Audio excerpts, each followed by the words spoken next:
السلام علیکم ورحمۃ اللہ وبرکاتہ۔ بھائیوں بہنوں، دوستوں بزرگوں، آج ہم آپ کی خدمت میں ایک اہم عنوان لے کر حاضر ہوئے ہیں: خاموشی اور چپی اور کم بولنے کے فائدے۔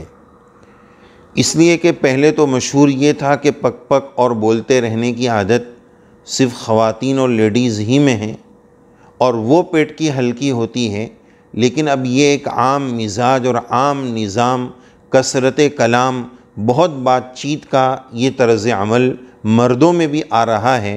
تو آج ہم اس کے کچھ نقصانات اور قرآن و سنت کی روشنی میں مختصراً کچھ بات آپ کی خدمت میں پیش کریں گے۔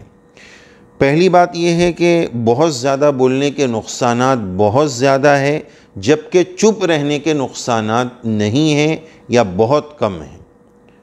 اس لیے کہ بولنے کی وجہ سے بڑے مسائل، غیبت ہے، جھوٹ ہے، یہ جتنی چیزیں ہیں اس میں اکثر بولنے کا دخل ہے۔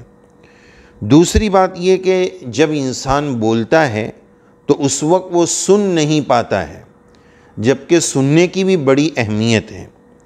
اور تیسری اور سب سے اہم بات یہ ہے کہ ما یلفظ من قول الا لدیہ رقیب عتید۔ قرآن مجید کی آیت ہے کہ جب بندہ کوئی بات بولتا ہے نا تو کوئی نگران نہ ہو، اس کو رجسٹرڈ نہ کر رہا ہو، ایسا نہیں ہوتا ہے۔ انسان کی ہر بات لکھی جاتی ہے، جو بولتا ہے وہ لکھا جاتا ہے، اور جو لکھا جا رہا ہے اس کا حساب دینا پڑے گا۔ لہذا ہم اس کا بہت خیال رکھیں، اور بہت زیادہ بولنے والے یہ بات بھی یاد رکھیں کہ اکثر یہ عادت کم عقلوں میں ہوتی ہے۔ بچے زیادہ بول کرتے ہیں کہ ابھی ان کی عقل وہ میچیور نہیں ہوئی، تو زیادہ بولنے والا کم عقل مانا جاتا ہے، اور کم بولنے والا بارعب اور با اثر سمجھا جاتا ہے۔ اور یہ بات اس وقت ہم اس لیے بھی ذکر کر رہے ہیں کہ ابھی رمضان المبارک چل رہا ہے، اور حضرت تھانوی رحمۃ اللہ علیہ نے رمضان میں 4 چیزوں کی کمی کی ترغیب دی ہے، جس میں کم بولنا بھی داخل ہے۔ ہم جتنا بولتے ہیں بہت بولتے ہیں، جس کی وجہ سے ہمارا روزہ متاثر ہوتا ہے، روزہ خراب ہوتا ہے۔ تو یہ بات بھی یاد رکھنی چاہیے کہ زیادہ بولنا یہ کم عقلی کی دلیل ہے، اور ہمارے الفاظ کی قیمت ہے اور ویلیو ہے۔ ہم اس کو کیوں ایکسٹرا یوز کرتے ہیں، اپنی انرجی کو کیوں برباد کرتے ہیں؟ زیادہ بولنے کی وجہ سے جسمانی، دماغی، روحانی تینوں نقصانات ہوتے ہیں۔ ہمارے بول کی ویلیو ہے۔ اس وقت یاد آ رہا ہے کہ جب ہم بچپن میں مدرسے میں پڑھتے تھے تو اس وقت وہ پیسے سے فون کا سسٹم تھا، اور مدرسے میں بچوں کے پاس تو اتنے پیسے ہوتے نہیں تھے۔ ہمیں اپنے گھر پر بات کرنی ہوتی تھی، تو ہمارے جو بڑے ساتھی ہوتے تھے، مینٹور قسم کے، سکھانے والے قسم کے، تو وہ ہمیں یہ بتاتے تھے کہ دیکھو ایس ٹی ڈی کال میں پیسہ بہت لگتا ہے، تو تم گھر پہ بات کرنے جا رہے ہو نا تو پہلے لکھ لو کہ کیا کیا بولنا ہے، اس لیے کہ جتنی منٹ زیادہ ہوگی اتنا پیسہ زیادہ لگے گا۔ تو ہم اس کو لکھ کر شارٹ میں بات کرتے تھے، بوقت ضرورت بقدر ضرورت۔ اب تو فون پر بھی اتنی لمبی بات کرتے ہیں، ٹو دا پوائنٹ بات کرنے کا رواج اور مزاج ختم ہو گیا۔ کیا کھایا، موسم کیسا ہے، ارے بھائی کیا پرپز ہے کالنگ کا؟ جو بات کرنے کا، فون لگانے کا مقصد ہے، اس پر جلدی آ جاؤ، لمبی بات مت کرو۔ تو بہرحال یہ زیادہ بولنے کے نقصانات، اس کو ہمیں سامنے رکھنا چاہیے، اور اس کا ثبوت قرآن و سنت سے بھی ملتا ہے۔ چنانچہ اللہ تعالیٰ قرآن مجید میں ایک جگہ ارشاد فرماتے ہیں وَإِذَا قُلْتُمْ فَاعْدِلُوا وَلَوْ كَانَ ذَا قُرْبَى۔ جب بھی بولو انصاف کی بات بولو، چاہے رشتہ دار کے متعلق ہو۔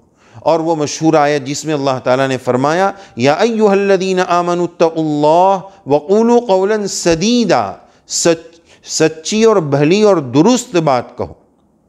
اسی طرح بخاری شریف میں روایت موجود ہے، نبی کریم علیہ السلام کا ارشاد گرامی مشہور حدیث ہے من کان یؤمن باللہ والیوم الآخر فلیقل خیرا او لیصمت۔ جو اللہ پر اور آخرت کے دن پر ایمان رکھتا ہے اس کو چاہیے کہ اگر بولنے کی ضرورت ہو تو بھلی بات، کام کی بات بولے، ورنہ چپ رہے، بلا ضرورت پک پک نہ کرے۔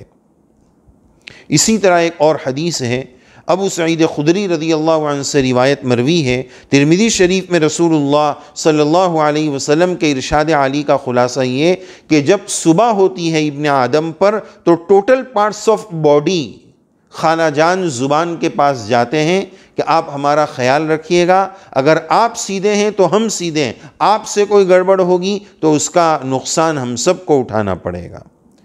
اسی طرح ابن عمر رضی اللہ عنہ کی روایت سے یہ بات ثابت ہے، نبی کریم علیہ السلام کے ارشاد گرامی سے یہ بات ثابت ہے کہ کثرت کلام یعنی زیادہ بولنے سے دل سخت ہو جاتا ہے۔ کثرت کلام قساوت قلبی کا باعث ہے، اس سے دل سخت ہو جاتا ہے۔ آج ہم بلا ضرورت کتنی باتیں کرتے ہیں۔ قرآن مجید میں حضرت مریم کے بارے میں کہ جب ان سے دشمنوں نے اور الزام لگانے والوں نے حقیقت اور الزام کے بارے میں بات پوچھی تو فرمایا انی نذرت للرحمن صوما فلن اکلم اليوم انسیا، آج میں نے چپی کا روزہ رکھا ہے، آج میں کچھ ہرگز نہیں بولوں گی۔ ہمارے حضرت جی پیر ذوالفقار صاحب نقشبندی اللہ تعالی حضرت کی عمر میں اور تمام اکابر کی عمر میں برکت نصیب فرمائے، حضرت فرماتے ہیں کہ چپی کے اپنے مزہ ہے، اگر اس کے مزے اور لذت کا پتہ چل جائے نا تو انسان بلا ضرورت ایک لفظ بولنا پسند نہ کرے اور برداشت نہ کرے۔ تو ہمیں چاہیے کہ بلا ضرورت بات چیت سے۔ اچھا، ایک اور بات کہ آج کل یہ وبا عام ہوتی جا رہی ہے کہ بڑے موجود ہیں پھر بھی چھوٹے بیچ میں پک پک کرتے ہیں۔ حضرت عبد الرحمن ابن سہل رضی اللہ عنہ کے بارے میں کہ وہ بات کر رہے تھے اور مجلس میں بڑے بھی موجود تھے تو نبی کریم علیہ السلام نے بتایا کبر کبر کہ جو بڑے ہوں گے ان کو بولنے کا موقع دیا جائے، یہ ادب کا تقاضا ہے۔ آج ہمارے اندر مینرز، آداب ختم ہوتے جا رہے ہیں۔ اسی طرح ایک اور حدیث میں یہ واقعہ ملتا ہے کہ رسول اللہ صلی اللہ علیہ وسلم نے صحابہ کی مجلس میں ایک عام سوال کیا کہ ایک ایسا درخت بتاؤ جو مسلمانوں کے مشابہ ہے۔ آپ نے اس میں تفصیلات پوچھی اور اس مجلس میں حضرت عبداللہ ابن عمر رضی اللہ عنہ جو ایج اور عمر کے اعتبار سے چھوٹے تھے وہ موجود تھے۔ جب سرکار نے یہ سوال کیا تو کسی صحابی نے کوئی جواب نہیں دیا۔ عبداللہ ابن عمر رضی اللہ عنہما فرماتے مجھے اس کا جواب معلوم تھا کہ وہ درخت کھجور کی طرح ہے جس کا ہر جز اور ہر اس کا حصہ فائدے والا ہے، تو مجھے اس کا جواب معلوم تھا، لیکن بڑے چونکہ خاموش تھے اس لیے میں نے جواب دینا مناسب نہیں سمجھا۔ پتہ یہ چلا کہ بڑوں کی موجودگی میں بہت زیادہ بات چیت یہ ادب کے خلاف ہے، یہ مینرز کے خلاف ہے۔ تو بہرحال چپی کے، خاموشی کے اپنے فائدے ہیں، بہت اس کی لذت ہے جو اللہ والوں کو اللہ تعالیٰ نے نصیب فرمائی ہے۔ اللہ تعالیٰ ہمیں بھی بوقت ضرورت، بقدر ضرورت بولنے والا بنائے۔ لیکن ہاں، آخری بات اس سلسلے میں یہ کہ جہاں اس کا یہ بھی مطلب نہیں ہے کہ جہاں بولنے کی ضرورت ہو وہاں بھی چپ ہو جائیں اور اپنے بیوی کے ساتھ، بیوی بچوں کے ساتھ بھی وہی برتاؤ کرنے لگ جائیں کہ پتہ نہیں اعلیٰ حضرت کو کیا ہو گیا، گھر میں چپ چاپ آئے، چپ چاپ اپنے کمرے میں چلے گئے۔ یہ حسن معاشرت کے خلاف ہے۔